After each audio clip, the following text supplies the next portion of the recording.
What's going on, guys? Welcome back to the channel. Doing some work today that I didn't think I was going to have to do, but I do, so we're going to get it taken care of. Brutus, stay in the house. Damn dog's going to run out on me again. So basically, as I mentioned in the last video, the turbos are not getting adequate draining, and that's just because they're sitting so low in relation to the oil pan, and then on top of being low, they're far forward. They have a long distance that oil has to travel with almost no downhill slope to it, and I seem to be getting away with it as of right now on the driver's side turbo. The passenger side is saying hell no, it ain't happen. So at this point, I'm just going to hook up a scavenger pump. That way both turbos are feeding into a pump, and the pump will take care of getting the oil back uphill. I've done it before. My last truck, which was my daily driver, was an 07 F-150. It had a 70 millimeter in the back of the back of the truck where the muffler sat. It basically, the turbo replaced the muffler. System worked great. It was a daily driver for a few years. Oil pump had no problem doing the job, and I was driving 30-40 minutes at a time to go to work and come home. And like I said, no problems with it. So I anticipate the same pump, which I've now purchased for this car, should have no problems doing the job, especially when this thing never sees more than 20 minutes drive at a time, and maybe 200-300 miles a year. I mean, if I drive 400 miles a year in this thing, that's gonna be a ton of miles. Starting to pull some stuff out. I've got my assistant here who is helping or hurting me. I'm not sure which. Lucy, say hi. Hi. Well, you got candy all over your face. So she's going to be out here keeping me company. I'm very well distracted. Come in the water. We're not going swimming. It's not hot anymore. So basically what I'm going to have to do is wire up another relay. I still have one more relay on my, my relay panel here that's not accounted for, as you can see by no label here. But I don't want to use that one because it's actually wired to one of the switches right here already. Obviously, I'm not going to have the pump on a switch. The pump needs to come on anytime the engine's running. So I could try to remember to flip that switch on and just use that relay. I don't want to do that because the one time I forget, I'm going to build up a bunch of oil. It's going to make a huge mess, and it's going to damage my turbos. So I don't want to deal with that. So then the thought process is, well, what am I going to use to trigger it? Am I just going to have the main power come on? Well, I don't want to do that because the thing I didn't like about my last truck, my daily driver truck that I just mentioned, is that anytime you turn the key on, so if I'm trying to, say hypothetically, I'm going to change the tune. While it's writing that tune, it takes about 5 minutes, the pump is just running dry. So if I want to change my tune, I'd have to go and pull the fuse out of the pump, and then do what I had to do as far as change the tune, then make sure I put the fuse back in. I didn't like doing that. It was a pain in the butt. So as you've seen in other videos, this car has a separate on-off switch for the ignition box. So my thought process is I'm going to use that same switch that turns on the ignition box is also going to activate the relay for this oil pump. So that way, if I do turn on the computer and I'm going to play with the tune, obviously I'm not going to turn the ignition box on for that, so the oil pump won't be running. And then as far as the car can't run without the ignition box, so therefore anytime the car is running, the oil pump will be running. I don't have to worry about forgetting to turn it on or off, depending on what the situation calls for. So I think that's the way I'm going to do it. I will have to add a relay. So more than likely what's going to happen is, this is the main power coming in. Since I'm already using all of my fuses, with the exception of this one, because although it is wired into this, so it's technically accounted for. So I can't use any of this fuse box. So I have one of these little extra fuse guys, fuse holders, whatever you want to call it. So what's going to happen is I think I'm going to, this is the main power coming off the battery. I'm going to mount probably the relay down here, and that way I can use, this is the ignition. So I'm going to come down here. The wire that triggers it down here will also be, basically the relay will be attached to that. So anytime the ignition is triggered, it'll trigger the relay that is going to run the oil pump. Main power, like I said, will come from this fuse and this post right here. I might mount it like this. We'll see, maybe drill a hole or two, maybe just one hole, put it up here and use a couple of zip ties to hold this in place, or hold it like this or something, just so it's clean and out of the way. And then a power wire obviously will go down here, and then it'll come out of the relay, you know, run along this mess of wires and out through the firewall, where it will run along here like many other wires are doing. And then it'll come along here, and then the pump is going to sit in front of the radiator right here. The oil lines, one of them is right here. This one's, I'll probably leave this one alone. This one I'll have to take apart and extend because they just don't come close enough together. But once I hook up, you know, I have a brass T-fitting, the two will feed into it, and then they'll go into the pump, and then the pump will send the fluid back this way.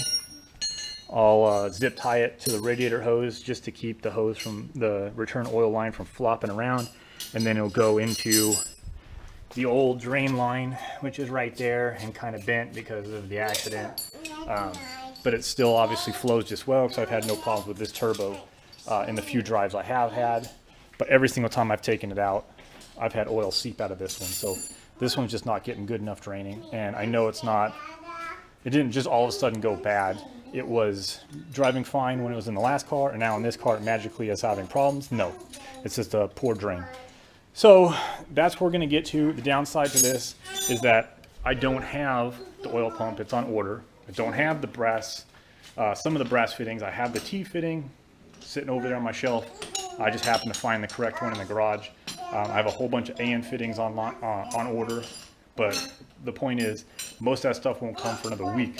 So at least I'm gonna start the wiring. I'll have it 100% wired up. That way, as soon as the pump comes in, all I have to do is fabricate a bracket, hook up a few lines, connect 2 wires, and that's it, we're done. So let's start on the wiring now. Before we get to that, I will say one other thing. I'm in the middle of my other project that I did mention in the other video. Old A-arms are out. The new ones are on order. Those will come next Wednesday. So despite the fact that I am filming this now, you'll see the video of the A-arms going back in before this video actually makes it online, simply because the parts for that will come in. All I'm waiting on is 2 A-arms. They come Wednesday. I have the UPS number. Don't lose that. I'm going to use that in a minute. Don't lose that relay. The parts will be here next Wednesday, Thursday morning or afternoon. I'll have that project done.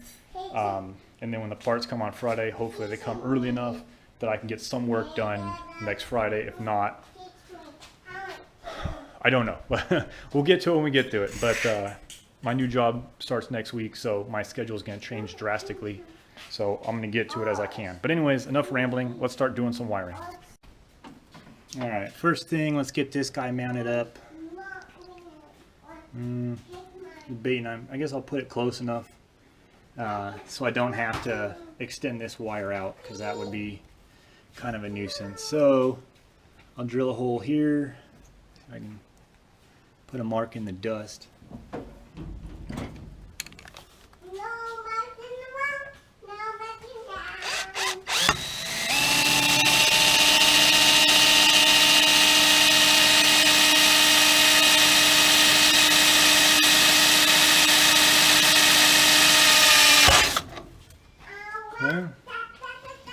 How well did I get that? That looks pretty good.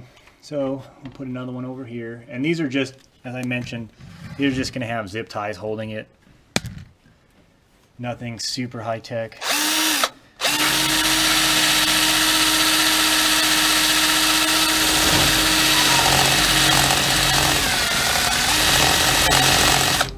Drill bit's coming loose. Good quality. I use the term good quality very loosely of this Kawasaki drill.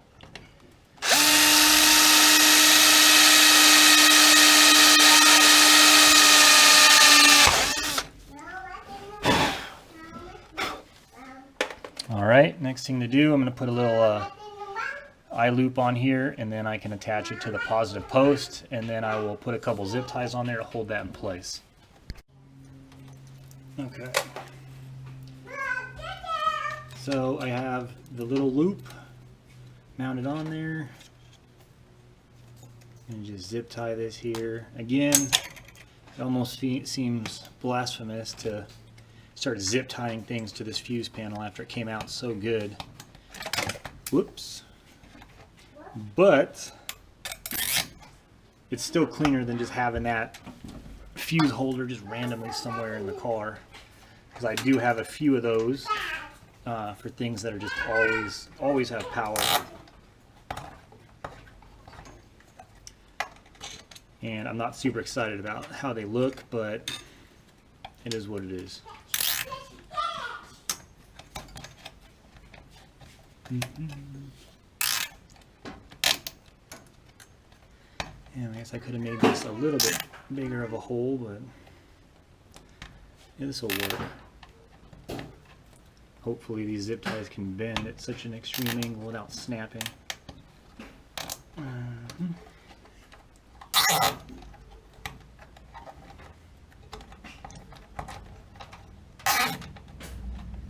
Okay.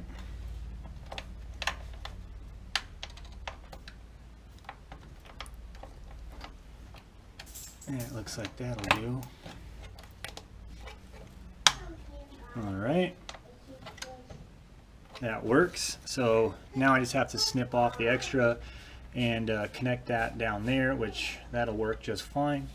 And then this wire, I'm debating on how I want to run it. I might run it behind all of these wires. If I run it out here, it's just kind of loose and doesn't look very good. So let me go ahead and I'll do that. But actually, before I cut this wire, I'm going to go ahead and get the other relay mounted up right here. Let me go see if I can find a self-tapping screw, which actually I might have a nut and bolt laying around. So I'll look for that.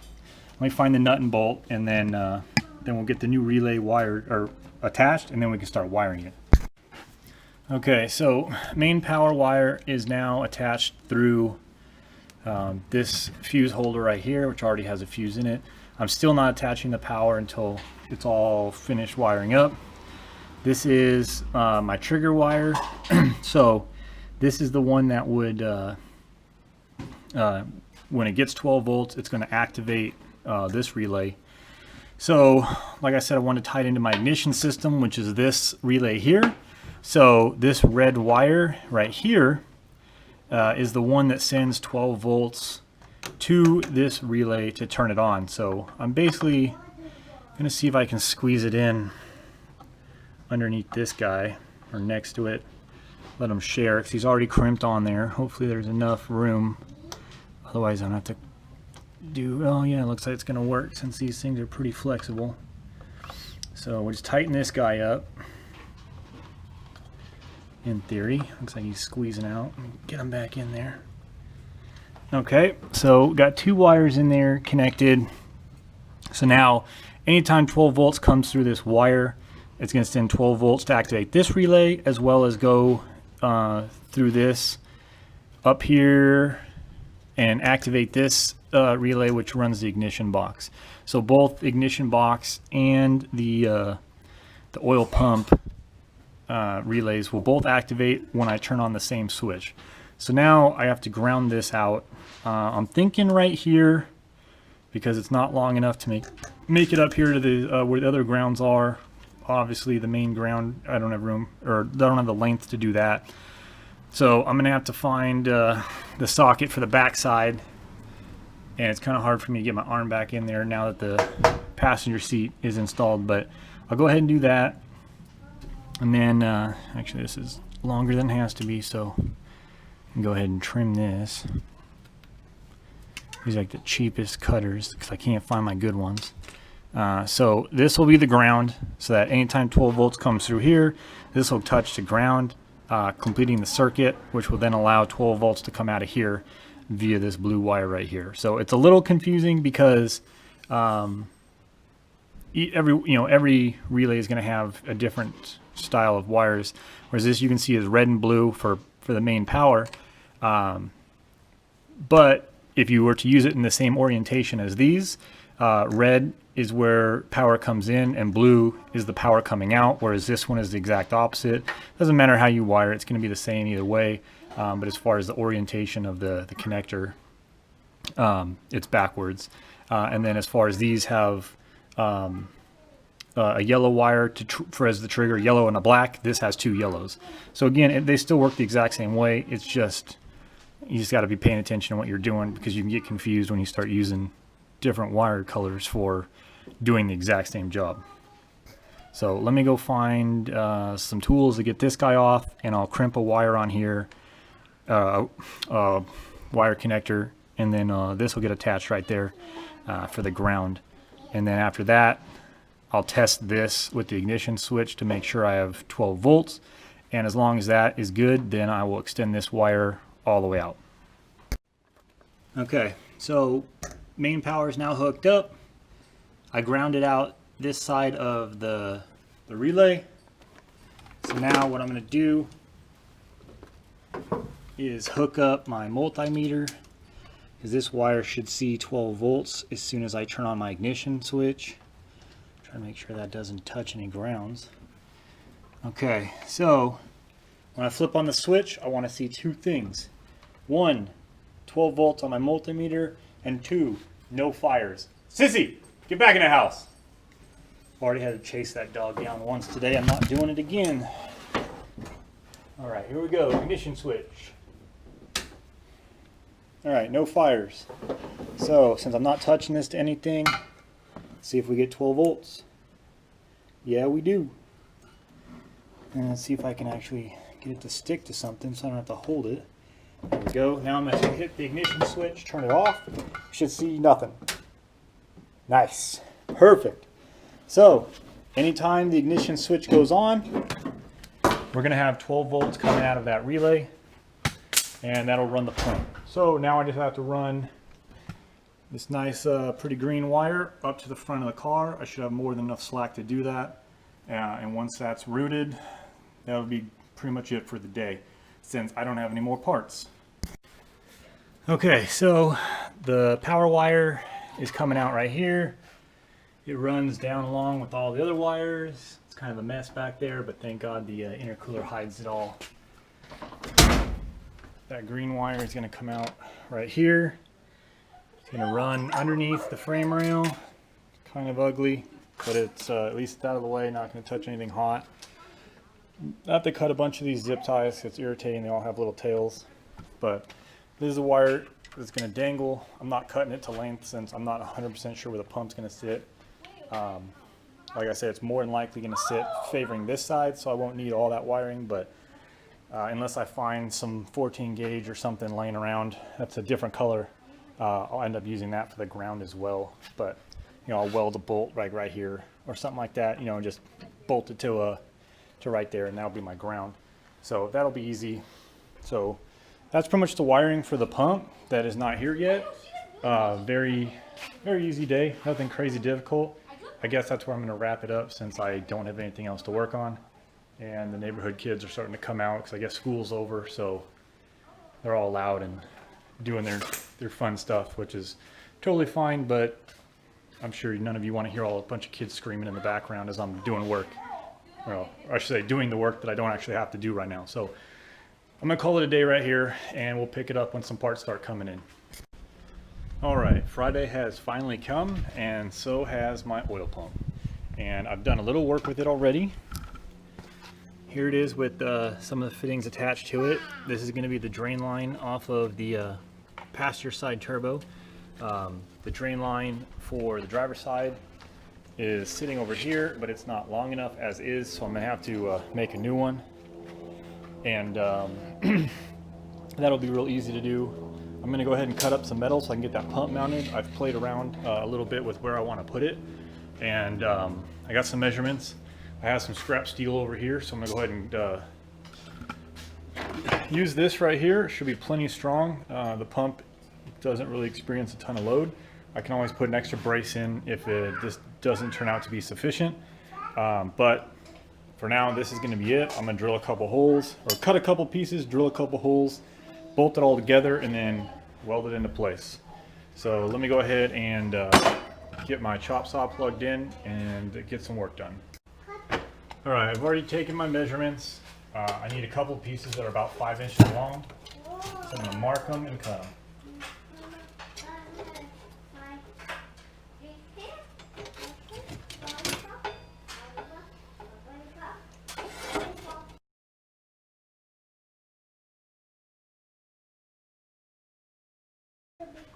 Alright, based off of my preliminary measurements with where I want to put the pump, I know that I need to drill the first set of holes 2 inches from the bottom on these plates, so I'm going to go ahead and do that.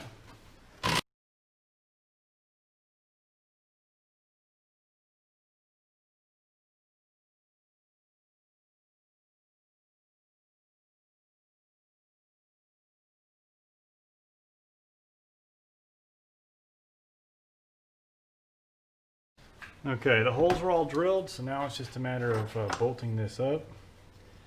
See how well this works out.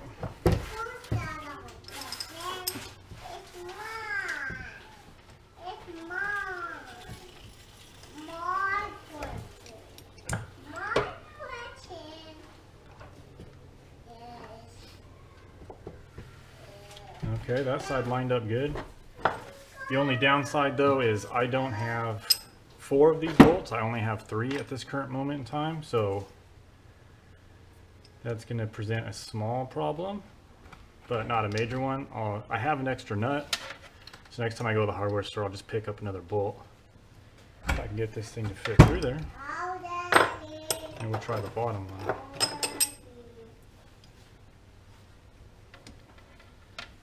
There we go. So more than likely I'll put something in the top just as a space filler or space holder, however you want to say it, so that when I take this, I can basically put this in place, put a small tack weld on it, and then I can pull the pump out of the way and then fully weld it. Alright, so general placement for the pump is going to be something to this effect. Looks like I'm going to have to grind a little more. Well, probably not. I got enough space. So it's going to sit right here. It's got enough space away from the radiator that it's not touching it. And this is high enough up that I'm not going to have any issues with it touching or getting touched on the underneath as stuff passes by.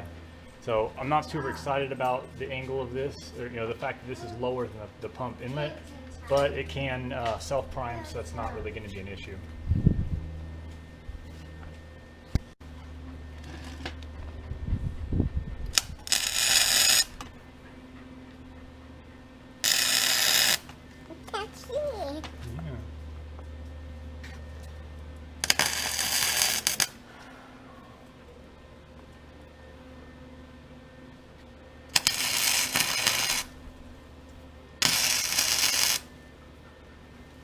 Alright, that's tacked into place, so I'm going to go ahead and remove the pump.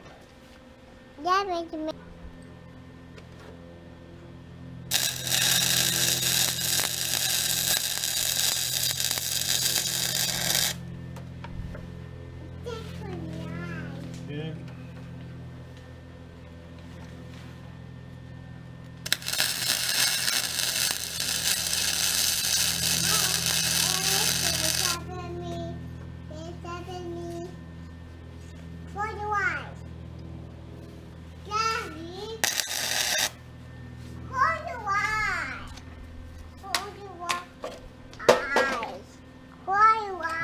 Nice and solid. Okay, so I've made a small amount of progress since the last video was recorded. The pump is bolted back on. I looked for some paint. I couldn't find any paint to cover up the weld, so it is what it is for now. I'll have to touch it up later. I hooked up the 2 turbo drain lines. So the 2 lines you see coming in are coming straight off the turbos. This will still be below the bumper. You'll never see it, and it's still not the lowest thing on the car anyways. Excuse me. The bumper will hang down lower than this, so you won't be able to see it. And if I hit this, I've already hit the bumper, and I've hit other things if I'm driving down the road. So I've already got problems at that point. Plus, it's barely below the radiator. So again, if something hits this while driving down the road, I've got a lot of other problems coming a fraction of a second right afterwards. So it's in there solid enough for now. 2 turbos will drain into this T-fitting, which will then be picked up by the pump. I'm not super excited that the T is below the oil pickup, but the pump can self-prime. It does self-prime, and it can run dry without hurting itself. So it's going to run dry intermittently regardless of how I have it configured, because the pump can move more fluid than the turbos are running through them. So that's one thing to keep in mind. It's not going to be an issue. One thing I should point out, from my research online with this pump, it was advised to take the access plate off from the bottom, which I did, and clean any of the machining oil out of it, which I did do that. Inspect the gears, everything looked good. I didn't see any burrs or anything like that inside the housing, so I didn't have any problems where some people had reported that there were little metal shavings and stuff or little burrs coming off that didn't completely get cut off during the machining process, but mine looked great inside.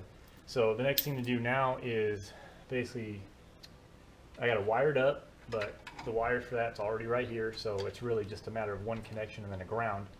And then as far as the plumbing goes, I still need to tighten this guy down and put some thread sealer in there, like all the other NPT fittings. But this one is going to be the AN attachment at the oil pan, and then I also have the straight fitting that's going to come off right there. So a little mismatch on colors, but I used whatever I had laying around combined with whatever was cheapest to buy. So in this case, some of them were black, and a lot of stuff I had laying around was the blue and red kind. So I'm going to go ahead and get this thing set up. The first thing I'm going to do, actually, is make sure I have the right, yeah, that one goes with that. So I'm going to do the 90 degree first, which is the one that's going to go on the oil pan. And then that way I'll be able to easier mark the length of the hose for when I cut it, because it will be right here in the front rather than trying to squeeze my arms up under the car or on the side of the motor, however you want to look at it. Sometimes I get these on the first try, no problems, and other times it fights me. So let's see how lucky we get.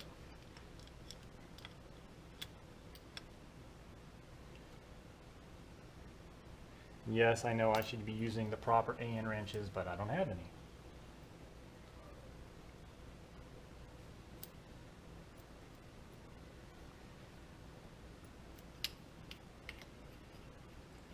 Maybe one day I'll buy a set.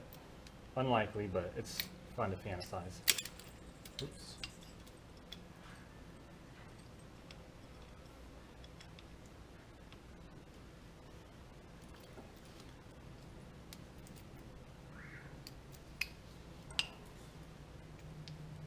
Alright, so that's in there good and tight.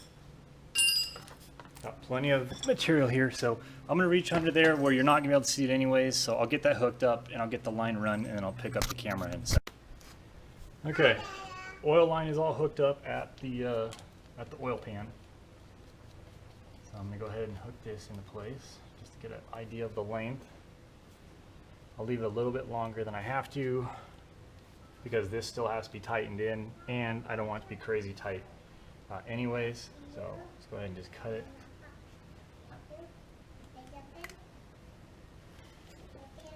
Alright, took a little bit of work trying to find stuff I had around the garage to hook it all up, but all the electrical's connected.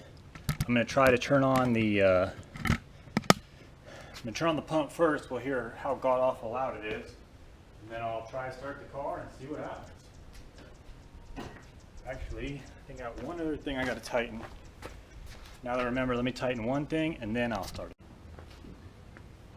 Alright, just had to tighten down the oil drain line on the passenger side.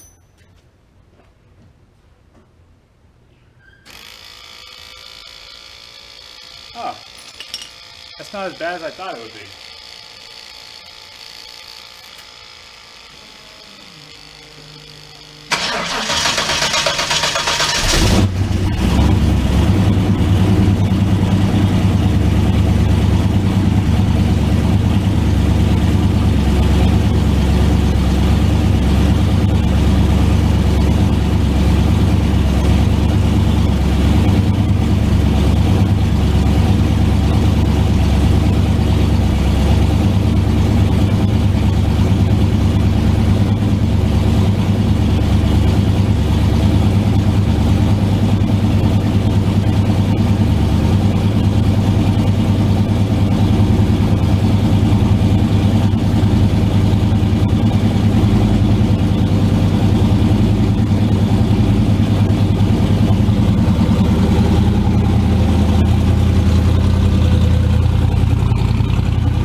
about the end of that last clip. My camera battery died, so I had to recharge it. Most of it was just me checking leaks while the car was idling, so you didn't miss a whole lot. So I thought I'd just charge up the camera real quick, give you my final thoughts, and end the video because it's starting to get long. After running it for a few minutes, I found no leaks coming from the turbo area right here where it was leaking before. So the scavenge pump has resolved that issue. That's a good thing because I'm very happy with how quiet that pump is. I really expected it to be louder. All the videos and all the reviews that I have read and watched all said that pump is crazy loud and you can barely hear it. So I was really happy about that, especially when the fuel pump comes on. Fuel pump drowns out the sound of that oil pump with ease. So, excuse me. Very happy about that. No one's gonna even know that pump's gonna be there. Great pump for a remote mount setup, which I might be doing in the not too distant future on a 16 or 17 Silverado. So that should be fun. He's got to get permission from his wife to spend the money, but that's not my problem. Anyways, it runs great. I'm gonna take the car for a drive today, or not today, I'm sorry, tomorrow or the day after. I'm gonna do my string method alignment on Sunday because I have the day off. So I'm just basically gonna move the Mustang into the center of the garage, which will allow me to work on it on both sides without issues. And then from there, I will do a quickie alignment. I kind of eyeballed it once it was on the ground, you know, all the way sitting at the height that I like it at. But eyeballing is totally different. It'll get me down the road, but I'd like it a little closer with using the string method. So I'm gonna go ahead and do that. I am noticing one oil leak. Out of those two oil leaks, the one up front is it's not leaking. Its oil was spilled there when the oil line was disconnected and it was just kind of hanging there. So that's where that front leak, quote unquote leak, is. The one that's up there by the book of matches, that is an actual leak. The 90-degree fitting that I'm using to run the oil into the pan, it's old. I was having problems with it. That's why I put it on the shelf, and clearly it's still having problems. So I'm gonna have to replace that. But I'm sure I can pick up another one of those fittings for $5, $6. Not the end of the world. It's not leaking a whole lot, so I'm not super worried about it. Plus also that leak is in the center of the car, whereas before it was coming from the turbo directly in front of the tires. That was going to cause me some serious problems later on down the road. So the one or two little cruises I'm going to go on where it's dripping at now, it's not going to make a difference. Also, not on camera, I drained some of the transmission fluid out. It was way over full, like to the point, like I want to say it was 3 inches above the full line full, like ridiculous full. So I drained about half a quart out. After I drive it and warm it up, I'll check the fluid level while it's hot and see if I got it back where it should be. I have no idea how I put so much transmission fluid in it, but I think that's the reason why it's leaking in a couple of spots. It's way over full. But anyways, that's where we're gonna end the video here. Might do a video on the alignment process. I might not, we'll see. But anyways, I hope you guys liked this video. I got a little bit of fabrication work on camera, but between the kids and the dogs, it was hard to focus at any point in time. So anyways, like I said, I hope you enjoyed the video. I'll see you for the next one.